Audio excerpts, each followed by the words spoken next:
Hello नमस्कार, कसे आहात सर्व? आय होप की सर्व मस्त मजेत आणि आनंदीच असणार.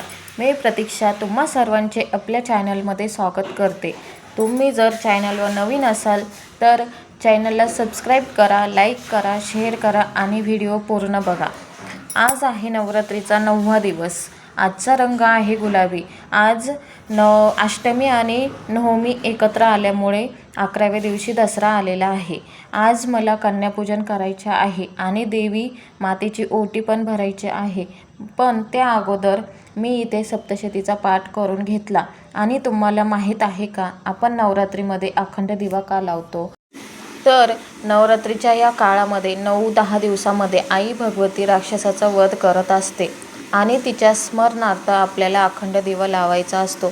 या नवरात्रीच्या काळात देवी तत्व खूप जागृत झालेले असते आणि ज्या काही सकारात्मक लहरी आहे त्या वायुमंडलद्वारे आपल्याकडे आणण्याचे काम हे अखंड दिवा करत असतो. त्यामुळे आपण नवरात्रीमध्ये अखंड लावायलाच पाहिजे. माझ्या सासूबाई गावाकडे घट बसवतात, त्यामुळे मी इथं पुण्यामध्ये अखंड दिवा लावत असते. आमच्याकडे बघा किती दिवसानंतर असं मस्त असं ऊन पडलेलं आहे. मस्त असं वाटतं किती कपडे धुवावं किती नाही. इतके दिवस कंटिन्यू असा पाऊस होताना कंटाळा आला होता. तर मला हे उपवास माझे बसते उठते उपवास असतात नवरात्रीचे. तर किती 1 वर्षानंतर हे धिरडे बनवत आहे. तुमच्याकडे काय म्हणतात त्याला नक्की कळवा. त्यानंतर मग देवीच्या ओटीची तयारी करून घेतली. इथे मी हे ओटीचं सामान विकतच आणलेलं होतं. तांदूळ, नारळ, साडी नवीनच होती, त्यामध्ये पीस पण होता. असं सर्व घेतलं आणि त्यानंतर मग कन्यापूजनाचा स्वयंपाक करायचा होता. तर स्वयंपाकाची तयारी केली. एकाच कुकरमध्ये मी छोले आणि डाळ थोडीच करायची होती, त्यामुळे मग एकाच कुकरमध्ये शिजवून घेतली.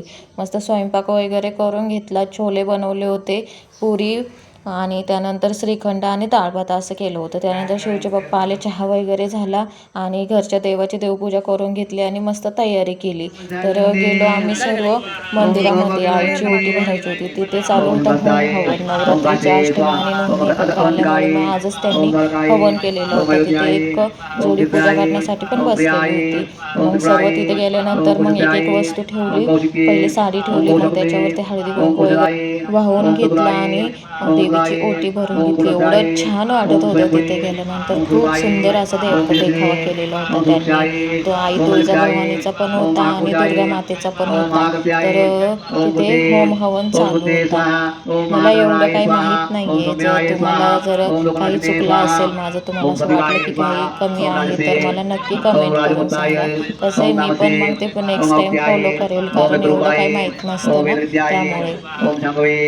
ओम कल्याणे ओम शंकरी ओम सकलप्रियाय ओम जागृतेश ओम अंचाय ओम द्रोहिकाय ओम देयाय ओम मंदरतये ओम मंद्याय ओम बाणपुत्री अगुणाय अरुणिद्राय आशाफलाय ओम दीक्षाय ओम नागवल्ली ओम नागन्याय ओम भगिनी ओम सर्वलक्ष्मी ओम सुदे ओम दीक्षाय ओम जास्याय आणि मी ज्या वेळेस देवी मातेची ओटी भरत होते त्याच वेळेस माझी नेमकी बुकिंग झाली. तर सकाळपासून त्या माणसाच्या मागं लागली होती, करा करा, त्याचं पेमेंटच होत नव्हतं. पण ऐन मंदिरात गेले तर बुकिंग झाली. खरंच देवीचं सत्व खूपच हे असतं. फक्त आपण मनापासून सेवा करायची असते.